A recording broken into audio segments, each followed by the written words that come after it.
Hello everyone, welcome back to my channel. I am Momita Dey and आज मैं आ गई हूँ आपके सामने एक बहुत इम्पॉर्टेंट इशू डिस्कस करने के लिए, जो कि है how to improve our handwriting. हमारे हैंड राइटिंग इम्प्रूव कैसे हो सकते हैं। बहुत सारे बच्चों के हैंड राइटिंग के वजह से उनको सफर करना पड़ता है, जैसे कि एग्जाम में अगर एग्जामिनर जो है जो पेपर चेक करते हैं उनको अगर हैंड राइटिंग समझ में नहीं आते तो मार्क्स कट होते हैं। और हैंड राइटिंग जो हम लिखते हैं पेपर में वो दिखते भी अच्छे नहीं है, तो हैंड राइटिंग का इशू बहुत सारे बच्चों में रहते हैं। तो आज हम जानेंगे हैंड राइटिंग इम्प्रूव कैसे करना है।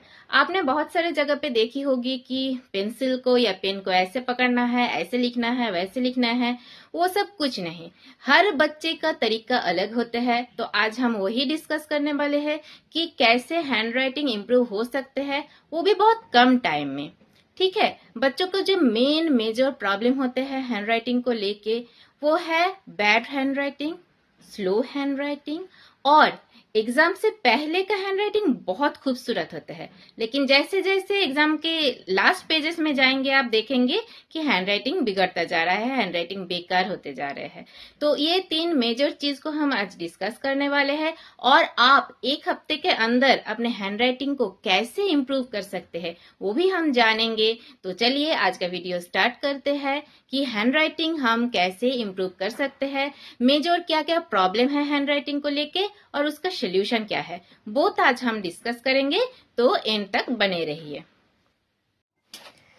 सो let's start how to improve handwriting. तो सबसे पहले हम पॉइंट आउट करेंगे कि बच्चों के मेजर इश्यूज क्या है हैंड राइटिंग को लेके।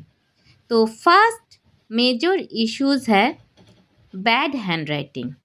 क्या है? बैड हैंड राइटिंग होता है, अच्छे से लिख नहीं पाते, हैंड राइटिंग गंदा दिखता है। नेक्स्ट पॉइंट क्या है?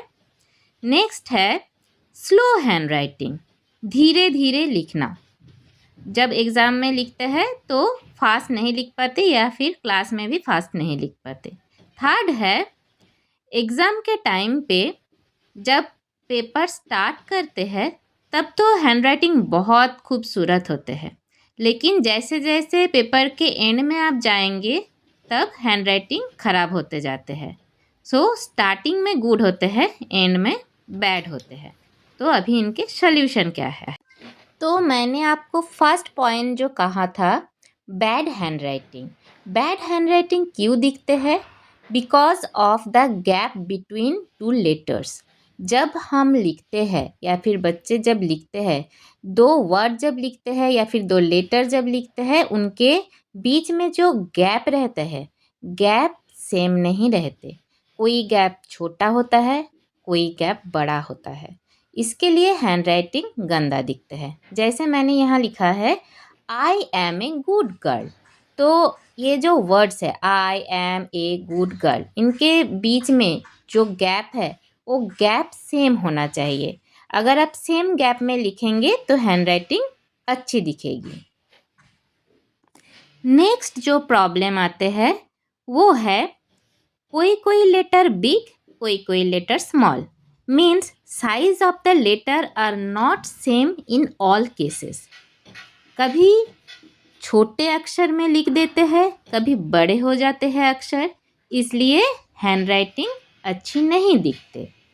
जैसे कि सपोज कभी ए आपने छोटे छोटे लिखा, कभी नेक्स्ट के सेंटेंस में ए बड़ा सा लिख दिया, या फिर वर्ड लिखते टाइम कोई अक्षर स्मॉल लेटर में, कोई अक्षर कैपिटल लेटर में ऐसे लिख दिया, तो इन सब चीज़ों के वजह से हैंड राइटिंग अच्छे नहीं दिखते। नेक्स्ट पॉइंट जो है वो है थिक हैंड राइटिंग। हम जब लिखते हैं बहुत मोटे मोटे अक्षर में अगर लिखेंगे तो क्या पेपर अच्छे दिखेगा? नहीं। तो अगर हैंड राइटिंग थिक हुआ, मोटा मोटा अक्षर हुआ, तो कभी कभी क्या होता है, वो दिखते भी गंदे हैं और ओवरलैप भी होता है एक वर्ड के साथ या फिर एक लेटर के साथ दूसरे लेटर। थर्ड है tilted writing. Tilted writing means कभी कभी कोई कोई बच्चे टेढ़ा टेढ़ा लिखते हैं। जैसे कि ऐसे मैं लिख रही हूँ I am a good girl, तो कैसे है, राइटिंग स्ट्रेट नहीं है, राइटिंग टेढ़ा मेढ़ा, कोई लेटर इधर कोई लेटर उधर ऐसे लिख दिया तो टिल्टेड वर्ड्स में अगर लिखेंगे वो भी प्रॉपर नहीं दिखेगा। नेक्स्ट पॉइंट है प्रॉब्लम विथ वन लेटर। कभी कभी क्या होता है, दो लेटर सिमिलरली दिखते हैं, जैसे कि एन और स्मॉल एन और स्मॉल एच, इनमें से फ़र्क करना मुश्किल हो जाता है टीचर के लिए कि एन लिखा है या फिर एच लिखा है, तो इसलिए भी हैंडराइटिंग खराब होते हैं। तो अभी हमने जान लिया कि हैंडराइटिंग को लेके हमारे मेजर इश्यूज़ क्या रहते हैं। तो चलिए अब देखते हैं इन सब इश्यूज़ के सल्यूशंस क्या है। तो फर्स्ट सल्यूशन है स्लो राइटिंग। जब आप इम्प्रूव करना ही चाहते हैं आपका हैंडराइटिंग, तो पहले थोड़ा स्लोली लिखना प्रैक्टिस कीजिए, बाद में वो अपने आप फास्ट हो जाएगा लिखते लिखते। लेकिन जब सुधारनी है तो थोड़ा स्लो लिखना है पहले। नेक्स्ट है होल्ड द पेन प्रॉपरली। कोई कोई बच्चे ठीक से पेन पकड़ते नहीं हैं, इसलिए उनके हैंडराइटिंग खराब होते हैं, तो पेन को सही से होल्ड करना पड़ेगा। थर्ड पॉइंट है hold the pen with less press. Means ज़्यादा प्रेशर मत देना पेन के ऊपर, थोड़ा हल्के से पेन को होल्ड करना। अगर मतलब ज़्यादा प्रेशर पेन के ऊपर देंगे तो भी हैंडराइटिंग खराब होते हैं। और अपना रिस्ट मूव करना नहीं है, आपको अपना हैंड मूव करना है।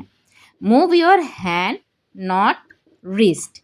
अभी कोई कोई बच्चे क्या करते हैं, सिर्फ रिस्ट को मूव करते हैं और लिखते हैं, तो इसके लिए क्या होता है, हैंडराइटिंग गंदे दिखते हैं। तो लिखते वक्त हमें क्या करना है, पूरा हैंड को ही मूव करके लिखना है, ठीक है, तो हैंडराइटिंग बेटर होगा।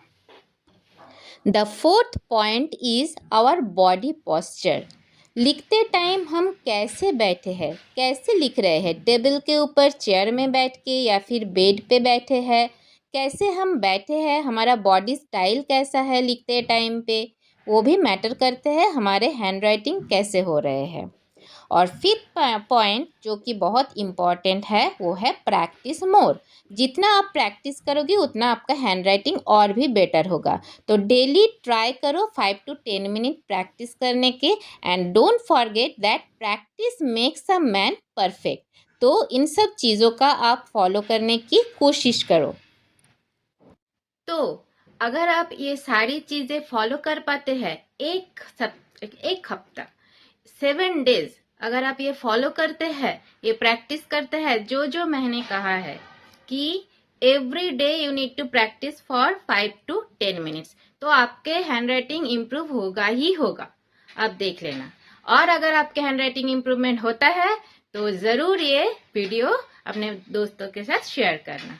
Thank you.